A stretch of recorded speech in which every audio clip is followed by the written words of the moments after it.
All right, got my fire started again, and I'm ready to do part three, I guess. Okay, so where was I? We started taking mushrooms. Wonderful place to kick back in there. So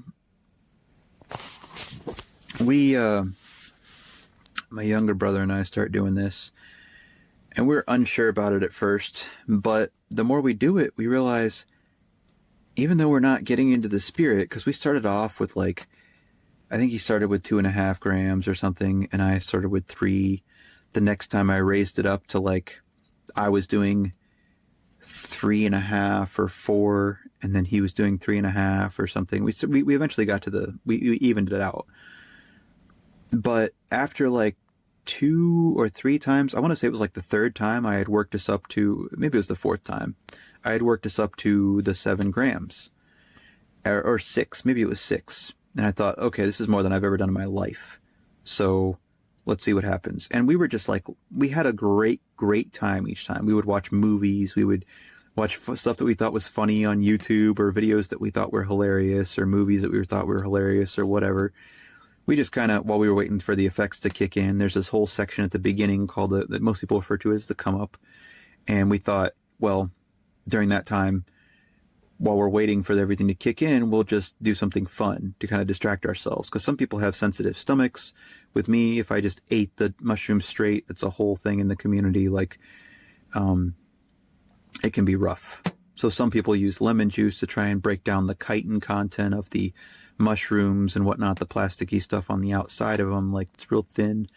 There's all kinds of stuff that I learned along the way about all that. But regardless, you don't want to throw up, because you want to keep it down. So if you don't eat ahead of time, if you wait at least 8 hours ahead of time before, and you don't eat anything, oftentimes that helps, and that can be a good thing. But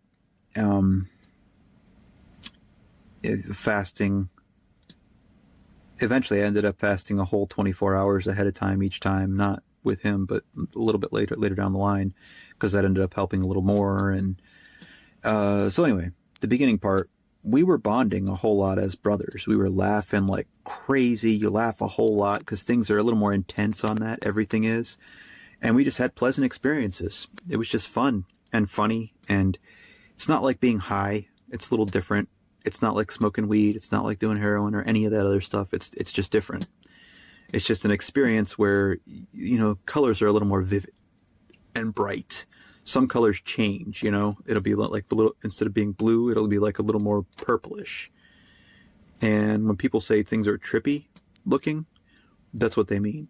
Is that if you've done anything like that, it's a similar story with LSD, I guess. I haven't done very much, so I don't really know about that one, but certain things happen, colors swim and whatnot. You see patterns, and the patterns appear to move slightly, like kind of like a GIF image or something.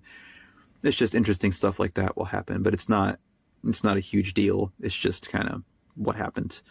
So anyway, we tried like 6 or 7 grams once, and it didn't work because, it did for him. He had a pretty good trip, but what happened was we both started to watch some movies, and then we both threw up because it was a lot. And we just, I don't know what went wrong exactly, but both of us just threw up around the same time. And when I threw up, all my, mushrooms, they just kind of, my trip subsided, and I just went back down to 0 and completely sober. And he went on to have a complete, a full-on 6-gram trip. And, he laughed a bunch. We watched movies together still and everything, and it was all fine. Nothing big happened. Well, then after that, he eventually had a day where he did some by himself while I wasn't there because I had to go to work or something. I forget what was going on. And he actually had some personal revelation. He got over some personal issues that, I'm not going to reveal what it was, but it was some personal stuff with him that he came to victory on. Actually, he changed, as far as I understand, and semi-permanently. I think he still wrestled with some of these issues afterwards, but not for a very long time, which medically, there are a lot of accounts of people who have been alcoholics, have been on other drugs and whatnot, who have done mushrooms, and then they've been able to break the habit, the addiction, because it resets certain things, or it doesn't reset things, but the neural pathways in your brain, if you look up how it works, it kind of forces you to think differently. If you think of your brain as like a network and it has a bunch of little electronic circuits, roads in it, every time you think of how to get home from a certain place, you go to work and you think about how to get home, your brain says go this way, and you have an automatic whatever. Well, this stops all those. It plugs all those temporarily, but your brain still operates. So if you go to work now and you're on mushrooms and you think about how to get home, you might go a different way, or you might go the same way, but you think about it from a different angle. So then when it subsides, you have like this slightly different perspective that you thought of everything through a different lens. And it can prove very helpful sometimes. It can make you see the error of your ways in certain things. These are all the positive things it can do. There's not a whole lot of negative stuff. There's not again, we researched this to the nth degree because he's a very strict guy, very strict Christian guy, and very, we grew up Baptist, all that. Good. He kept his nose clean the whole time. Like I said, I was the black sheep. So really he would not have done this if he wasn't completely certain about it and had done all his study and research on it. And there was a lot of positive stuff in clinical trials that had been said and done and shown. So anyway, that's kind of half what we were going off of, as well as the spiritual stuff. We wanted to find out about the spiritual stuff. We hadn't told anybody at church about this, because anytime we would bring up anything even remotely related, people were just, it's, oh no, they shy away from it immediately. And I was sitting there thinking, they must not have the Holy Ghost, or the Holy Ghost must not be active, or doesn't work the way that I think he does or something, because nobody knows. If this is so bad, and we're communing with demons by even trying to do this, or we're opening the door or whatever, then why is it that nobody can tell? Why is it that we're the same as all these Christians in their eyes on a Sunday, and nobody knows, nobody can tell even the smallest inkling that there's something different about us, that we've been having experiences? This is some of the questions that started to come into my mind, and this is formative for later as well. Well, okay, during this time, all of us were single, all three of us brothers, and the other brother, my younger brother, he is in Colorado. We call him up, and we start having conversations with him, and we're excited, and we start telling him at some point about the positivity of these things in our lives and the experiences that we've been having. And we're like, man, you've got to try this, because it's refreshing in a way. If once you've done it, it's a little exhausting at the end, but you've laughed a ton, you've thought about things a ton, you've been real introspective and all that. And a good experience was had with these things, because you end up a little bit changed maybe, but not for the worse. It's like you walk away a little bit better.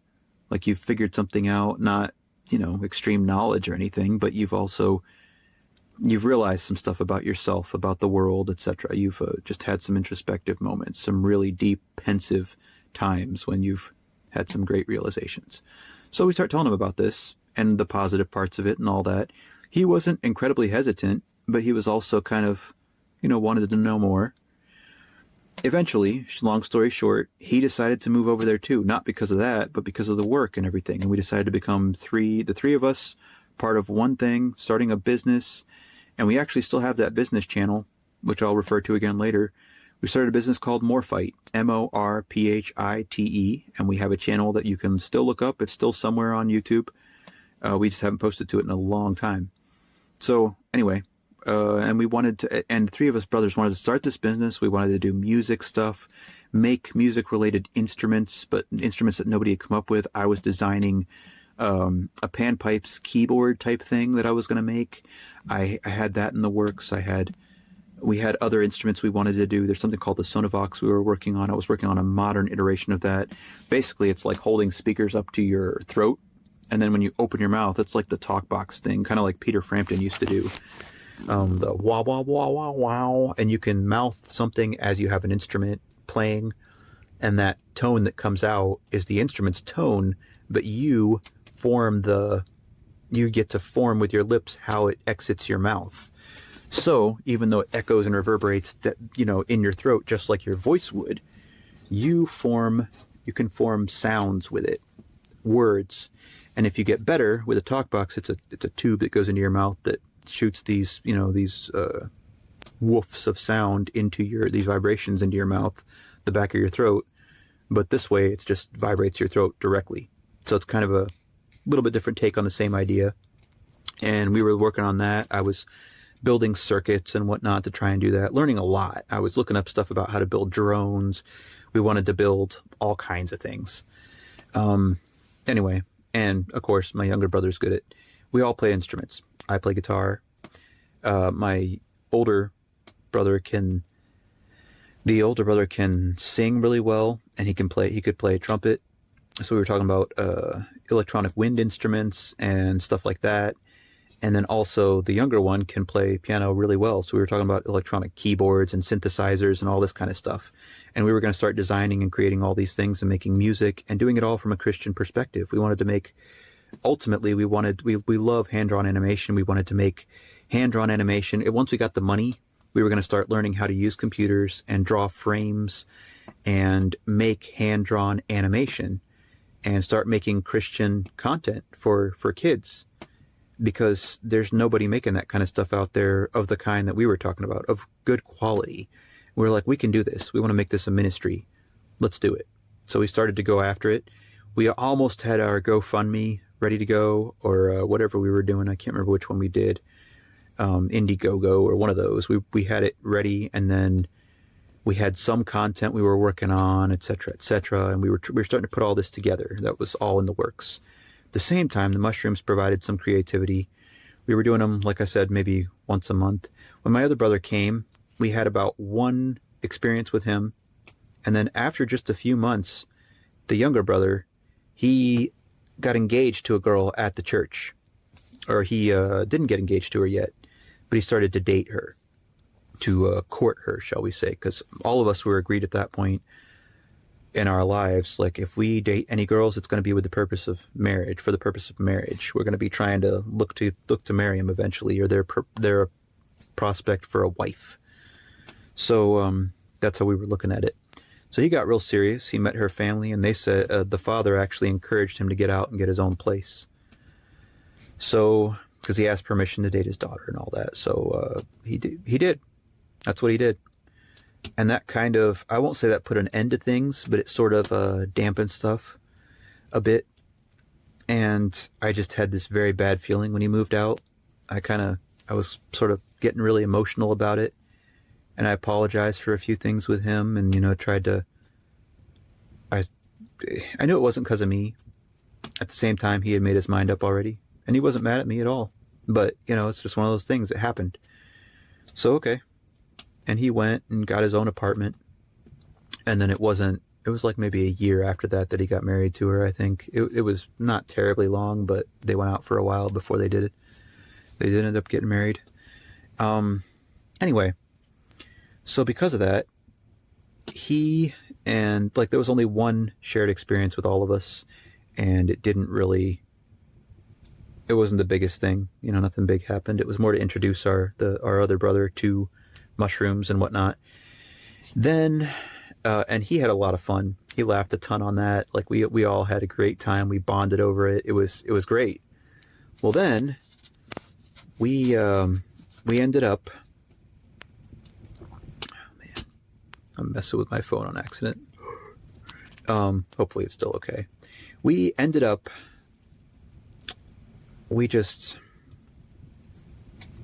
the older brother and I kept doing that. We kept doing the mushrooms. And we weren't sure 100% about it. Goodness, maybe that's better. We weren't 100% sure about everything, but we definitely continued to do it and experiment and mess with the amounts. And I would say there was about, between that and the time we stopped, was about 8 different experiences. Now, we started, just like the younger brother and I, with smaller amounts, 3 grams, then 3.5. He had no issues, stomach issues or anything, so he never had to worry about like discomfort or stomach upset on the uptake, on the come up. I always did, no matter what, but I finally figured out, again, in that community, there's a lot of different ways to administer these things, and I finally figured out that there's a way to make tea that was the best way, that would not upset my stomach the least anyway, and I wouldn't throw up. So, at all, no matter how much. So, we got into this habit where we would go and we would watch a movie. We'd start out by watching a movie. Then once the mushrooms really began to kick in, once the movie was done, we would go to our separate rooms and we would just, stay there. Well, I got into the habit of about an hour in, whether the movie was over or not, I would just go and take a shower because that would help me focus. It would remove a lot of distractions. I could just get under the water. It would distract me from any stomach upset or anything, jittery feelings I had before the whole thing leveled off and then you felt the effects fully and whatever. It was comforting, it's mildly comforting during that time to do that. So that was kind of my procedure. And we started to do commentary, just being funny, just cutting up, making jokes about these movies. And we recorded it. We would record the audio. I would later on put together a video about that, like a video of the thing with the moments synced up and everything of the movie. And I would sync it all up and then I would cut it down to about 15-20 minutes. And our original idea was to keep the full one and put that in our members only area kind of thing. And then for advertisements, we would just kind of do the 15-minute ones on our YouTube or something to kind of show people what the idea was with this. It's just kind of extra content we could make very easily to help people want to sign on with our brand, with Morphite. So all that went really well. And those, honestly, if you really are curious about that, over on our Morphite channel, the majority of we have like 5 or 6 of them, I think, that we did commentary on. The little cartoons at the beginning, the earliest ones, we were not on mushrooms for those, but the movies we were. Like everything after the first 2 or 3 cartoons, that's a movie or whatever, because my brother has podcast stuff he did on there as well. But all those things, if you really, really are curious to know, you can watch those. And they're just us joking around about stuff and making jokes under the influence, technically, while watching these old movies that we watched growing up. Just old movies. And we had fun. Well, then came the big one. This is where things, I've done all this explaining because it's relevant, and relevant to my Christian walk and my brothers and everything else. We got to a point, finally, where we did 7 grams. Or more, actually. It was roughly 7 grams, but I mean, it was probably a little bit more than that by the end of it. And I gave it each to us in tea. We took our tea and we went to watch Toy Story. Well, we got into Toy Story, and about halfway through or something, I don't know, somewhere in there, it was less than an hour, and I started to get that feeling like, man, I just want to go take a shower. My palms are getting sweaty, etc. I want to just go take a shower. I feel nasty. So I left my brother in there to watch Toy Story, and he had a whole story about what happened after that, because he said he felt the presence of some other spirits in there, that it was a whole thing to do with Toy Story and Disney and all this stuff, and it was actually something, I believe, spiritual that he was discerning through this experience. Anyway, we made a joke. Again, like I said, Aspies, autistic. We started joking around about school right before I went into the shower. We paused the movie and everything, and I said, hey, man, I feel like... or he started relating a story about when he was in school. He felt somewhat smarter than his classmates, and there was a specific time when he's like, I didn't lord it over anybody. I didn't, I just wanted to get along and be friends with people. But class was not hard for him, because he said he had a good memory, so he could remember. He was listening in class and he could remember the stuff, and he did pretty well in his tests and quizzes without having to study much, and that was great for him. But the classmates couldn't do that, not the way he could. So there was one time when nobody had studied for this test, and they got the test, and he did well on it. He was, like most of them, got bad grades on it. They either failed or just did badly, C's or below. And he himself got like a B or an A or something. He did pretty well on it. Well, the teacher said, because everyone did so poorly, I'm going to grade it on a curve. And then basically my brother ruined the curve because he was good, really good at the schoolwork. He had remembered everything and he made a good grade. and that made everybody else upset. They were all angry at him. They were upset with him because he just ruined the curve. And there were some of them who were like, "We want," some of these girls who just had to have A's because they were all concerned about their GPA. I'll bet they're just housewives now, so it doesn't matter, does it, Amy? Anyway, or whoever. Anyway, so they went ahead with all that. Let me see here. I was just relaying that to say he was relaying that story. And at the end, I was like, "So what is it like?" I'm getting up to go get in the shower. I'm like, "So what are we like? What are you, like an X-Man or something?" Ha ha. And I started joking and laughing, and we were, of course, feeling the effects. So we're both laughing a whole bunch. And he went on watching the movie. I went to the shower, and I'm laughing the whole time. And I start thinking about X-Men and whatnot. And I'm like, "How can we incorporate into our brand?"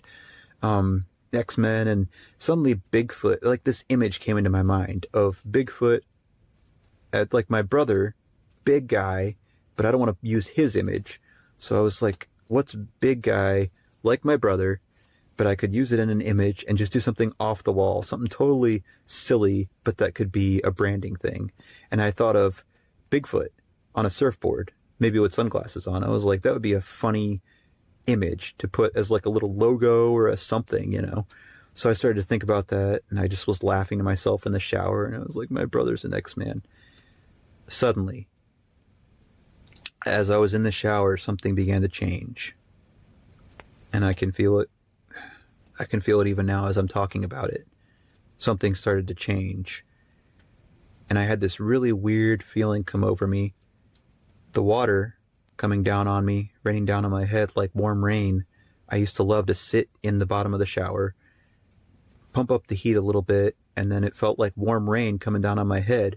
And that blocked, like that noise created this static, almost like a noise machine, as well as the water was cleansing.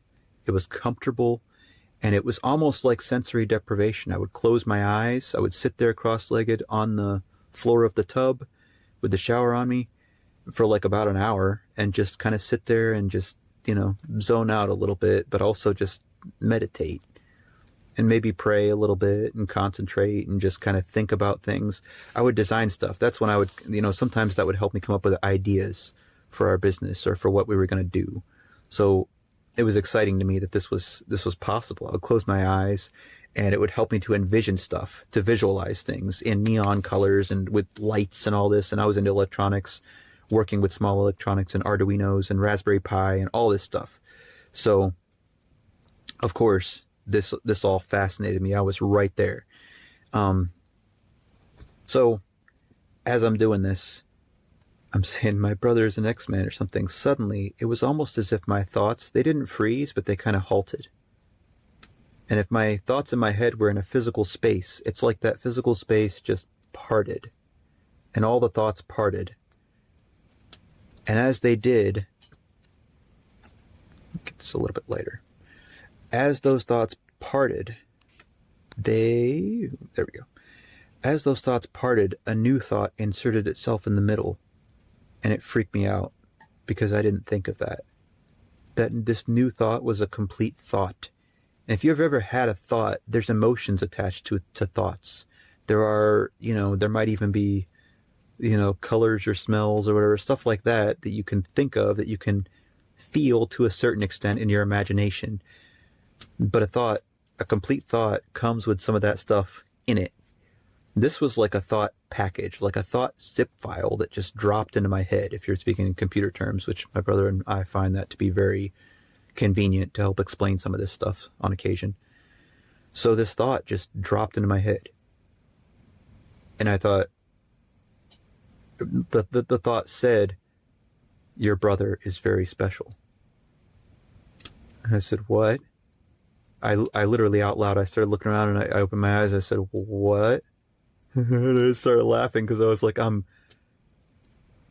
my word, I'm going crazy. That was my first thought, is I've crossed the line. I've done too much. I'm going crazy. So I responded to the thoughts. I said, "What?" And almost just, I got an immediate response. And again, I'm telling you, it was not from me. It was not from inside me. It was not from my head, not from my heart, nothing. Unless there's 2, 3 me's in there or something, I don't know, multiple me's, there's no way this could have come from me. I've spent, at that point I had spent over 30 years on this earth walking around thinking thoughts and doing drugs and things, and never in my life once had I had any experience like this. This was a breakthrough moment. And it came again. And it said, your brother's very special. You need to take good care of him. You need to make sure that nothing happens to him and make sure he's safe and protect him. Never let any harm come to him. I said, okay, is he really an X-Man? And it said, yes. And I was like, I don't know what to say. What does this mean? What does this mean? That's what I was thinking, but I was like, okay. And so it didn't really, again, I almost felt like maybe my sanity is splitting here and I'm about to go crazy. Literally just go crazy. I've gone too far. I've gone over the threshold and I've cracked myself up. I've done it. I've driven myself crazy by eating too many mushrooms. Well then, slowly, like I didn't ask it any more questions. I was kind of scared, kind of not sure what to do for a minute. And then it said, we would like to, all I said in my excitement was, are you aliens? And it paused. And then the answer came and it said yes. But the yes was kind of like with some trepidation, like it wasn't entirely sure. Like I said, thoughts contain emotions and things. So this one, I could immediately sense it was like, yeah, sure, we're aliens. Like maybe it really wasn't, but it was going to say that it was because I had suggested it, is what I came to later. Right then in the moment, I was just like, okay, well, we're just going to ignore the little trepidation part. And, okay. Then it goes, can we meet with you?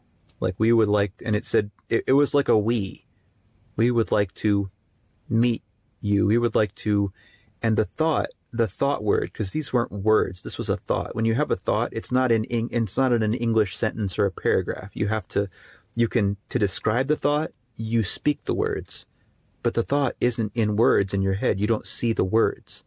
You see the thought. You might see an image. You might see whatever, in your mind's eye. This one was like, we want to, like it was expressing, we want to intention, we want to meet or commune kind of with you. It's like if those two were one word, meet and commune, that's what it wanted to do. Zusammen in German.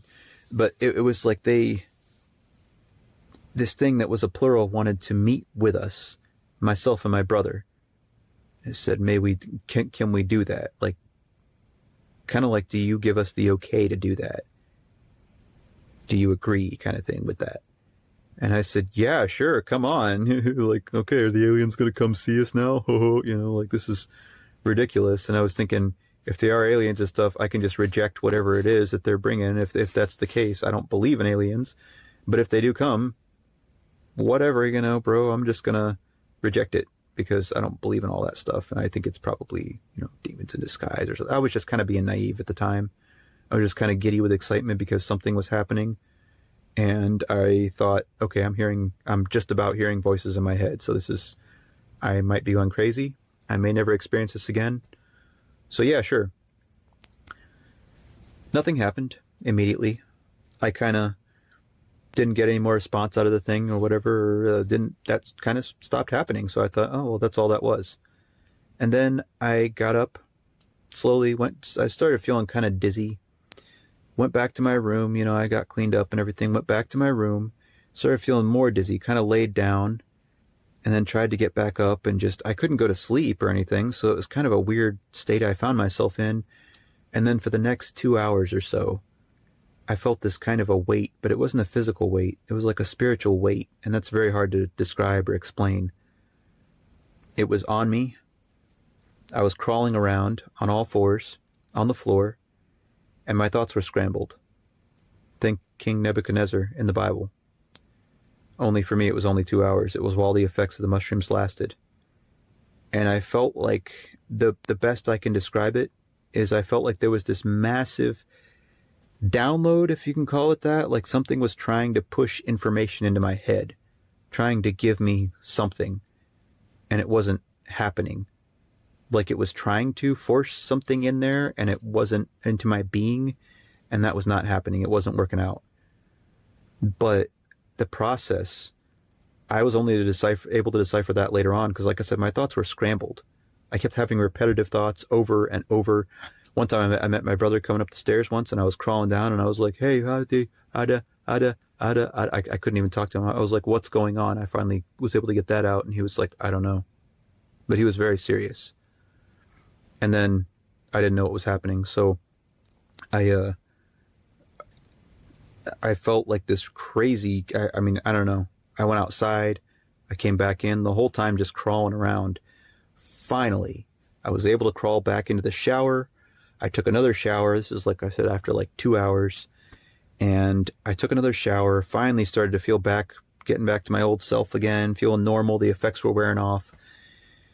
And I kept getting this message in my head, this repeating, he's important, he's special, your brother's special, he's important. And so I finally, at the end of my shower, he was outside the door, and he was like, Mark? And I said his name and everything. I was like, yeah, man. And I go, you're special. They said it's you. They said something, they said, I don't know what's going on, but there's something about you that's very special.